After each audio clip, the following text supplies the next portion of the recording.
Comme on l'a déjà vu dans la vidéo précédente, les signaux sont classés en plusieurs familles. Chaque famille possède ses outils associés afin de traiter les signaux.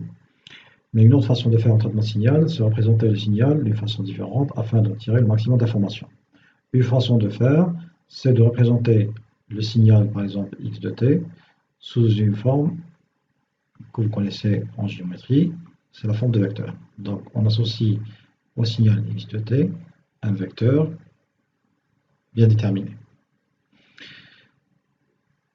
Dans un espace vectoriel R3, le vecteur V possède trois composantes, x, y et z, qu'on peut écrire sous forme d'une combinaison linéaire, c'est-à-dire x fois le vecteur unitaire des x, plus y fois le vecteur unitaire de l'axe des y, plus z fois le vecteur unitaire de z, ck. On peut s'inspirer de cette écriture euclidienne du vecteur v, et on peut utiliser la même chose pour les signaux, c'est-à-dire pour le signal x de t, je vais associer un vecteur unique qui s'appelle x var, qui possède un nombre égal alpha 1, alpha 2 jusqu'à alpha n composantes. Donc puisque x est une fonction, donc certainement ce sera une combinaison linéaire d'autres fonctions. Donc je peux écrire que x est la sommation sur les i de 1 à n de alpha i psi i de t. Ici, les fonctions psi jouent le rôle des vecteurs unités, trois axes, mais en traitement de signal, la dimension n'est pas limitée à 3, mais la dimension, elle peut être n, quelconque.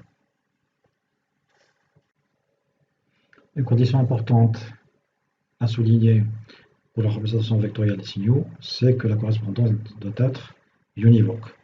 C'est-à-dire, pour chaque signal x de t, on a une représentation vectorielle unique. C'est-à-dire, il n'y a pas de confusion.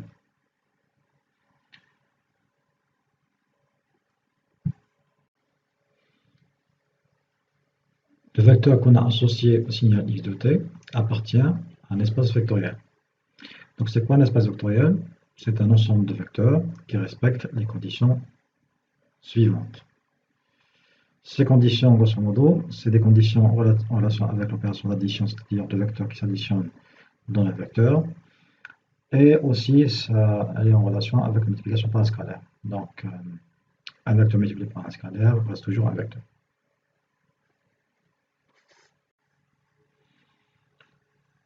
Comme l'espace euclidien possède une dimension 1 ou 2 ou bien 3, l'espace vectoriel, qui est une notion plus générale, possède une dimension n, c'est-à-dire la base qui forme les vecteurs des espaces de l'espace vectoriel sont en nombre n, qui peut être supérieur à 3. En ce qui concerne la base pour générer des vecteurs de l'espace vectoriel, il y a une infinité de possibilités. Par exemple, on peut prendre une base quelconque et la multiplier fois un scalaire pour créer une infinité de bases possibles. L'espace vectoriel général, il peut être normé. Quand est-ce? Lorsqu'on associe une norme. La norme en géométrie, c'est la longueur. En géométrie euclidienne, on peut définir une longueur d'un vecteur. Par exemple, un vecteur V de composante x, y, z possède une longueur égale racine x carré plus y carré plus z carré. Ça, c'est une longueur. Dans l'espace vectoriel, qui est une notion plus générale, on associe à chaque vecteur, par exemple x ou bien v, une norme écrite comme ça. Donc à chaque vecteur x, on associe une norme qui est l'équivalent d'une longueur. Donc ça, c'est une norme. Donc x, ici, le vecteur représente un signal x de t. Donc la norme, c'est l'équivalent d'une longueur en géométrie. Donc on dit une norme d'un signal et non pas une longueur d'un signal. Comme en géométrie euclidienne, il existe la notion de distance, on peut généraliser cette notion dans l'espace vectoriel. Donc l'espace vectoriel muni d'une distance est appelé espace métrique. Si par exemple au signal x de t, on a associé le vecteur x, au signal y de t, on a associé le vecteur y, la distance dx, y est une mesure de ressemblance.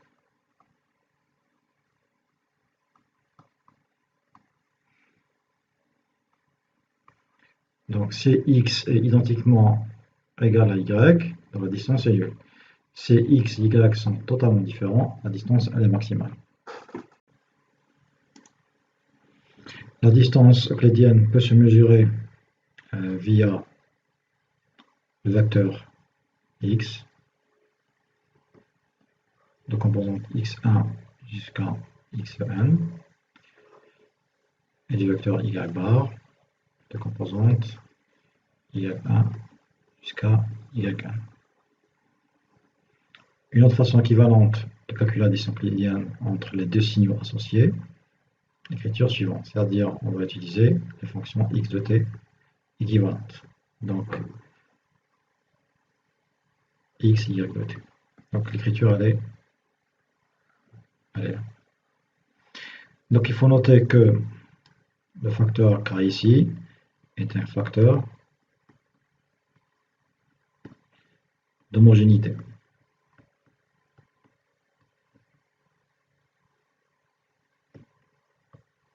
C'est-à-dire on va utiliser k par exemple égale à 1 sur t si on veut avoir la dimension de la distance identique à celle du signal lui-même. Il faut noter qu'en plus de la distance euclidienne, il existe d'autres distances, telles que la distance absolue, distance suprême. Il faut noter qu'une distance, elle doit vérifier les 4 propriétés. Un slide, voir slide 25. Donc pour définir une distance, il faut qu'elle vérifie les 4 propriétés qu'on a citées en slide 25.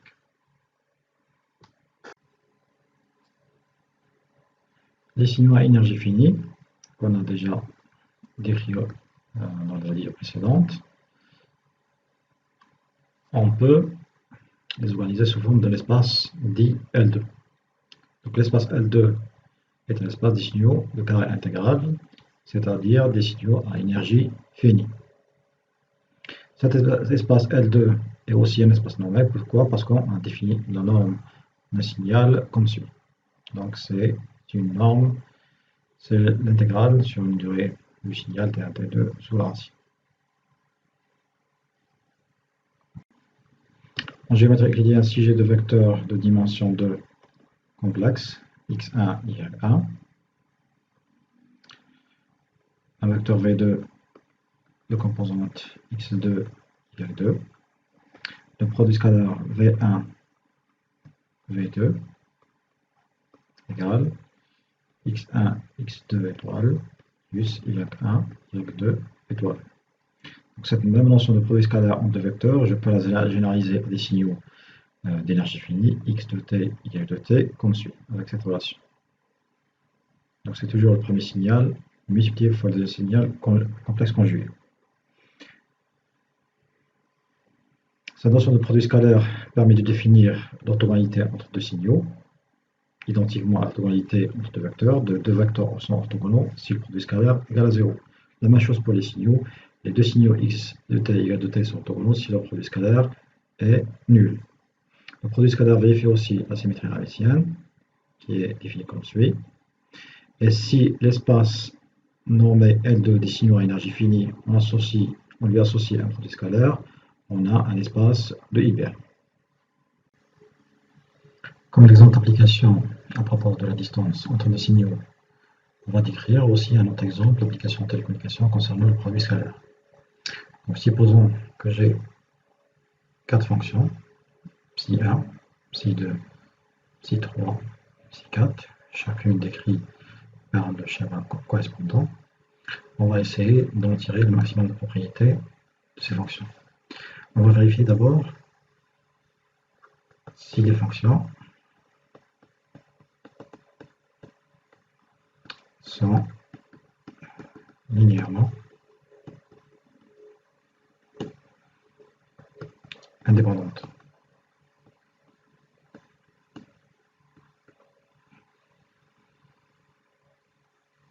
Comme définition de fonction linéaire indépendante, donc si le rapport psi1 psi i de t par rapport à psi j de t avec i différent de j égale à une constante, on dit que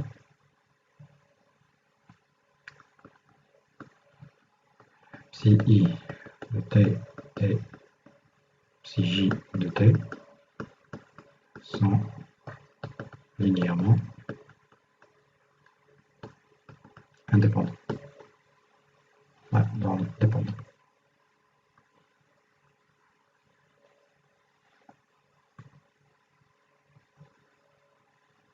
Dépendantes.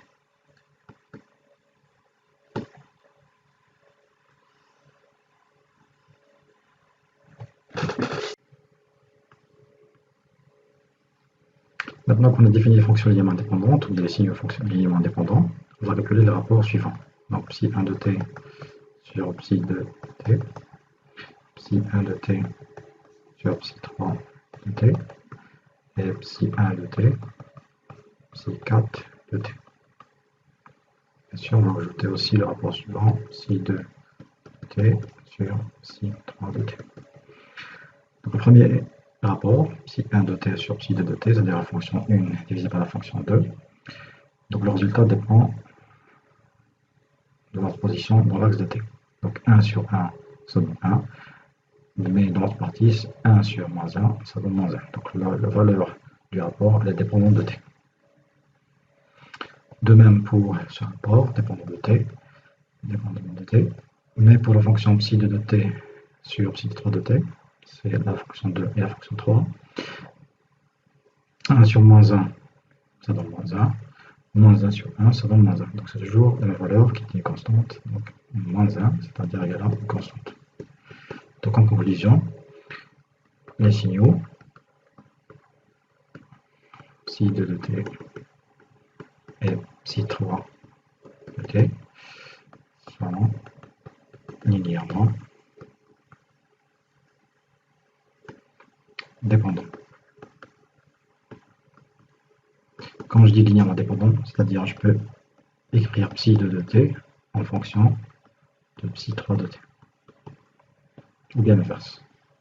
Psi, ça c'est une écriture linéaire. Comme résultat, on calcule des rapports qu'on a fait précédemment. Donc les signaux psi 1 de t, psi 2 de t et psi 4 de t sont linéairement indépendants.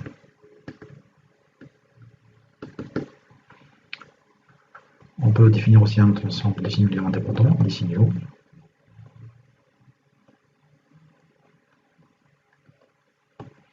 psi 1 de t, psi 3 de t et psi 4 de t sont linéairement indépendants. Donc à partir de ces 4 signaux psi 1 jusqu'à psi 4, on a défini deux ensembles de signaux linéairement indépendants. Après qu'on a défini l'indépendance linéaire entre les fonctions et les signaux, on passe maintenant au produit scalaire. Le produit scalaire entre psi 1 de t et psi 2, psi 2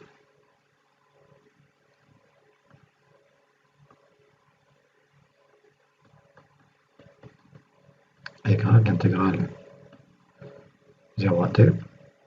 Pourquoi? Parce que les deux signaux ils ont la même durée de 0 à t. Si un signal avait une durée importante, donc on prend la plus grande durée entre les deux signaux. Psi 1 de t multiplié par psi 2 de t complexe conjugué dt.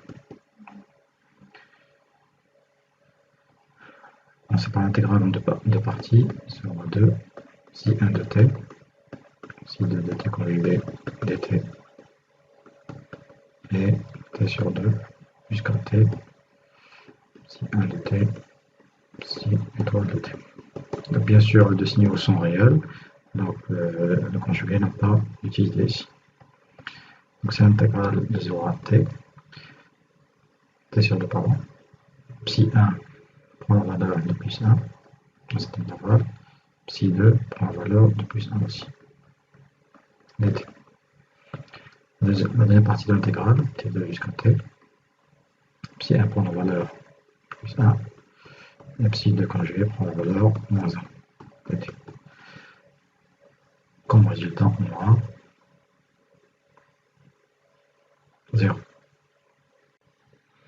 Vous pouvez vérifier vous-même le produit scalaire suivant. Donc, le produit scalaire on a déjà calculé, ça vaut 0. Psi 1, psi 3, c'est 0 aussi. Psi 1 et psi 4, ça donne 0 aussi.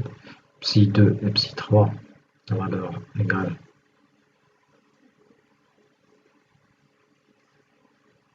à moins t. Et psi 2 et psi 4, ça donne 0. En conclusion, pour ces valeurs de produit scalaire, on peut dire que psi 1 de t est orthogonal par rapport à psi 2 de t. Psi 1 de t est orthogonal à psi 2 de t. Psi 1 de t est orthogonal à psi 4 de t.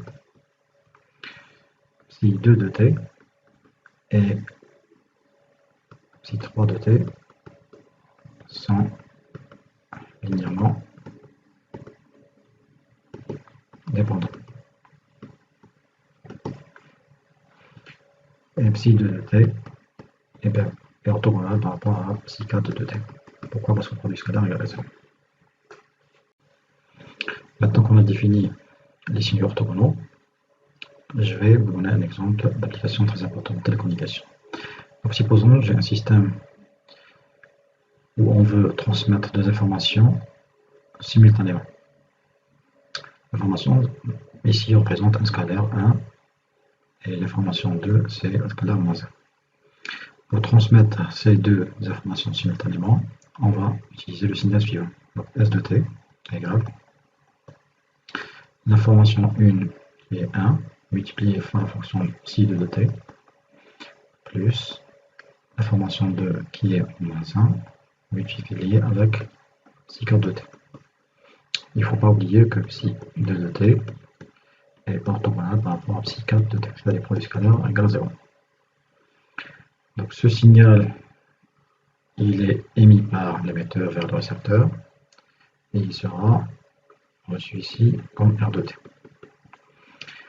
Donc la question qui se pose, c'est comment on peut tirer l'information 1 à partir du mélange de signaux reçus, qui est R de t.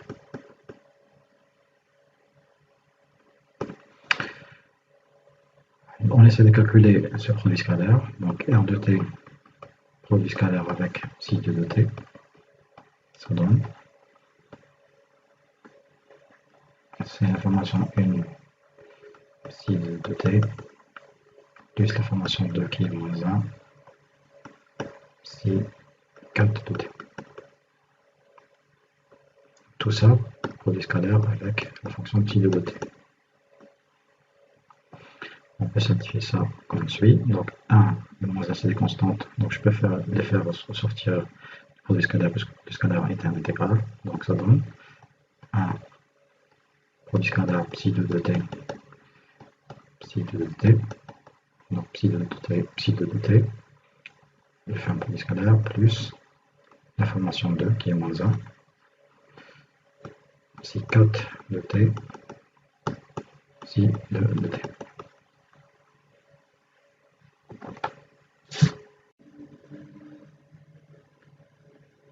Psi2, produit scalaire avec psi2, ça donne la valeur t, moins 1, produit scalaire avec psi2, psi4, ça donne quoi? Ça donne 0. Donc le résultat c'est quoi? C'est 1, c'est-à-dire l'info 1 fois t. Donc pour trouver l'info 1 en réception,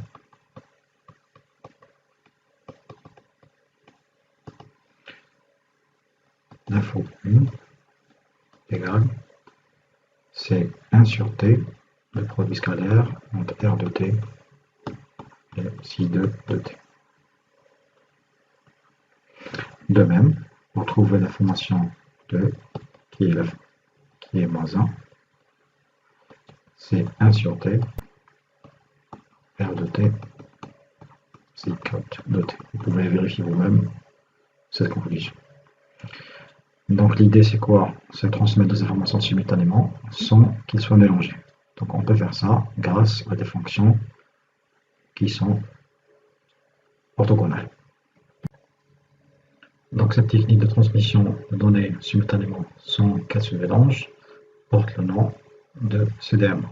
Donc elle est utilisée en 3G. CDMA pour Code Division Multiple Access.